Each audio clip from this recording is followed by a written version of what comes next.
Good morning students. आज जो class 10 exercise है 1.2 और क्वेश्चन दिया गया है आपका कि व्याख्या कीजिए कि 3 इंटू 12 इंटू 101 प्लस 4 एक अभाज्य संख्या है या भाज्य संख्या है, ये आपसे पूछा गया है क्वेश्चन में। अब मैंने आपको पिछली वीडियो में बताया गया था कि भाज्य संख्याएं क्या होती हैं और अभाज्य संख्याएं क्या होती हैं।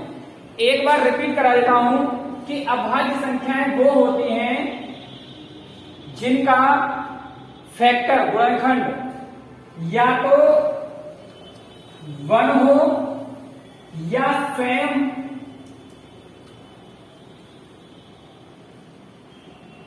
हो, इसके अलावा कुछ नहीं हो। दूसरी भाषा में अभाज्य संख्याएं वे संख्याएं होती हैं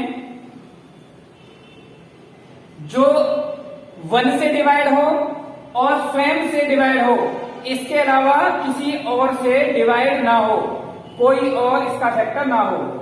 भाज्य संख्याएं जिसका 1 से डिवाइड चला जाए, स्वयं से डिवाइड हो जाए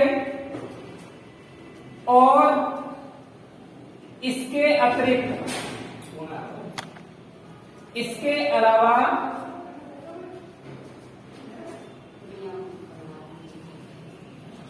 कोई और संख्या भी हो सकती है, कोई और डिजिट भी हो सकती है। तो क्वेश्चन है आपका 3 इंटू 12 इंटू 101 प्लस 4। तो यहां पे क्या है 3 इंटू 4 लिख सकते हैं इसको, 12 को इंटू 101 प्लस का 4। इसमें देखो 4 आ रहा है इसमें कॉमन। अब बाकी संख्या बची 3 इंटू 3 इंटू 1 प्लस 101 प्लस का 1 4। अब यहां पे 3 3 या 9 इंटू 101 प्लस का 1। ये बचा 4 909 हो गया इसका मल्टीप्लाई और प्लस का 1। 4 इंटू 910। जब ये 4 का मल्टीपल है तो इसको बोला जाएगा यह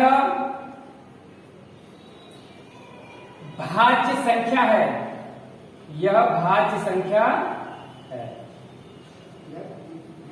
क्योंकि इसका फैक्टर 1 हो गया, 4 हो गया और दूसरी डिजिट होगी 910।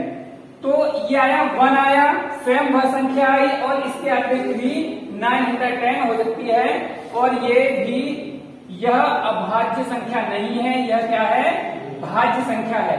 तो हमसे पूछा गया था कि सिद्ध कीजिए कि ये संख्या एक भाज्य संख्या है या अभाज्य संख्या।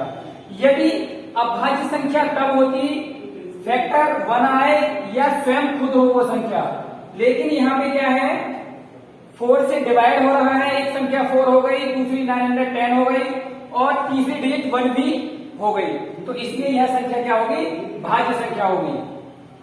आगे वाला क्वेश्चन है आपका कि जांच कीजिए कि किसी प्राकृत संख्या n के लिए संख्या 6 की पावर n अंक 0 पर समाप्त हो सकती है।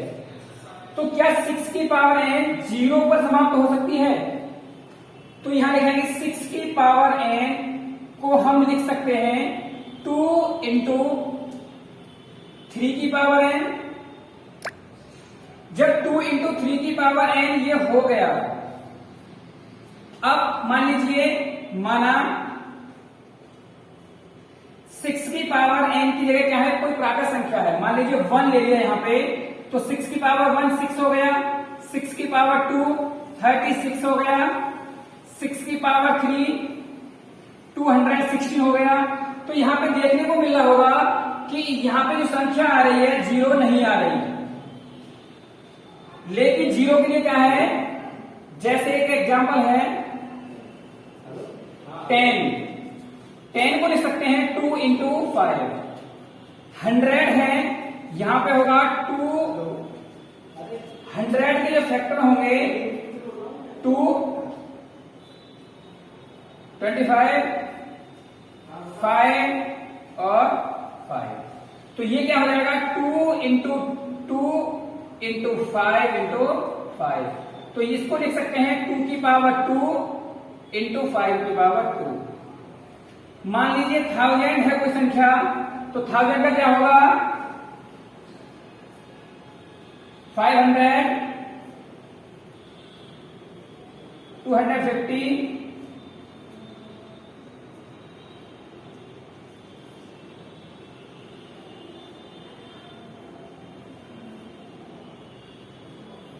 और तो ये क्या हो जाएगा 2 की पावर 3 इंटू 5 की पावर 3। 2 की पावर 3 और 5 की पावर 3। तो यहां पे देखने को मिलेगा अंक 0 पर समाप्त होने वाली संख्या इस तरह से आ रही है। वो किस रूप की आ रही है, अंक यहां पे लिखिए अंक 0 पर समाप्त होने वाली संख्या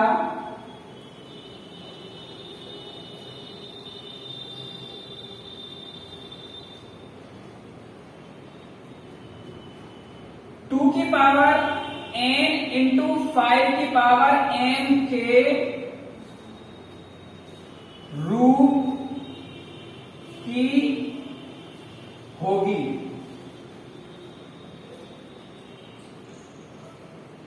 अगर 2 की पावर n और 5 के पावर m के रूप की है तो वह 0 पर समाप्त हो सकती है। यदि और लेकिन हमारे गिवन है 6 की पावर n, तो इसका क्या है, ये है 2 इंटू 3 की पावर में। तो 2 इंटू 3 की पावर में है तो ये कभी भी 0 पर समाप्त नहीं होगी। तो हम कह सकते हैं कि 6 की पावर n कभी भी अंक 0 पर समाप्त नहीं हो सकती, समाप्त नहीं हो सकती। 6 की पावर n कभी 0 पर समाप्त नहीं हो सकती। ये हो गया आपका सेकंड वाला क्वेश्चन। आगे क्वेश्चन है आपका, व्याख्या कीजिए कि 7 इंटू 11 इंटू 13 प्लस 13 और 7 into 6 into 5 into 4 into 3 into 2 into 1 और प्लस का 5। ये दिखाना है कि ये एक भाज्य संख्याएं क्यों हैं, भाज्य संख्या क्यों है। तो इसको सॉल्व करेंगे। मान लीजिए दिया है हमें 7 इंटू 11 इंटू 30 प्लस का 30 और दूसरी डिजिट है हमारी क्या है 7 into 6 into 5 into 4 into 3 into 2 into 1 और प्लस का 5। अब यहां पे देखना है यह भाज्य संख्याएं क्यों हैं। तो यहां पे क्या करेंगे हम, यहां से जो कॉमन आ रहा है वो 13 कॉमन आ रहा है और यहाँ पे 7 इंटू 11 प्लस का 1 बचा। अब यहाँ जो आएगा 13, 11 7 जा 77 और प्लस का 1। ये आया 13, तो ये आया 78। दूसरी वाली डिजिट है आपकी, यहां से देखो कॉमन क्या मिल रहा है हमें 5।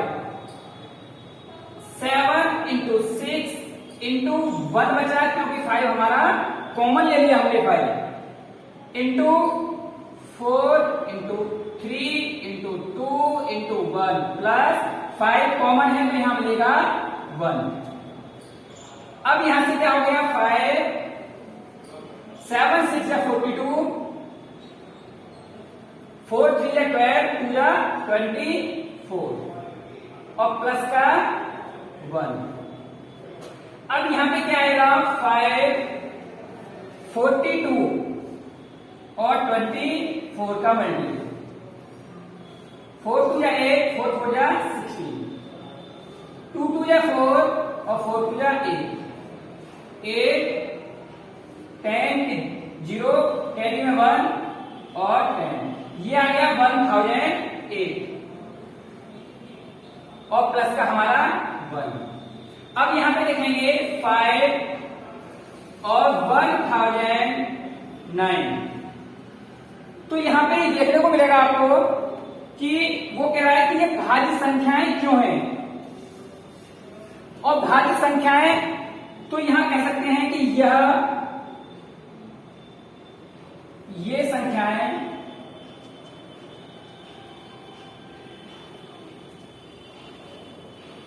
भाज्य संख्या हैं, भाज्य संख्याएं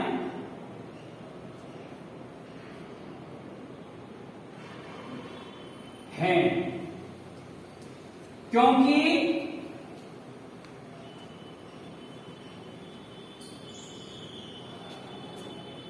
इनका गुणनखंड फैक्टर 1 स्वयं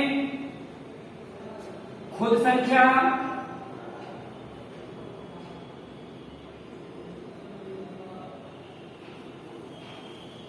और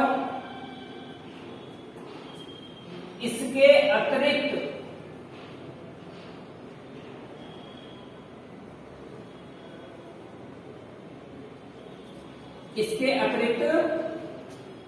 संख्या भी है, संख्या भी है। तो यहां पे कह सकते हैं ये भाज्य संख्या है। संख्या कौन सी है? देखिए ये 13 का मल्टीपल है, 13 का गुणज है, यहां पे ये 5 का गुणज है। तो यहां पे 13 का गुणज हो गया, यहां 5 का गुणज हो गया। तो यहां पे एक डिजिट हमें 13 मिला, दूसरा 78 और तीसरी डिजिट है 1। इसी प्रकार से यहाँ पे 5, यहाँ 1009 और तीसरा 1। तो भाज्य संख्याएं अभाज्य संख्या में ये डिफरेंस है। भाज्य संख्या वो संख्या कहलाती है जिनका फैक्टर, जिनका गुणनखंड 1 हो, स्वयं खुद संख्या हो और इसके अलावा भी कोई और संख्या हो। अभाज्य संख्याएं जिसका फैक्टर 1 हो, स्वयं खुद हो और इसके अलावा कुछ नहीं हो। तो ये था आपके क्वेश्चन थे, इन्हें आप अच्छे से कर लेना। आगे नेक्स्ट क्वेश्चन देखेंगे आप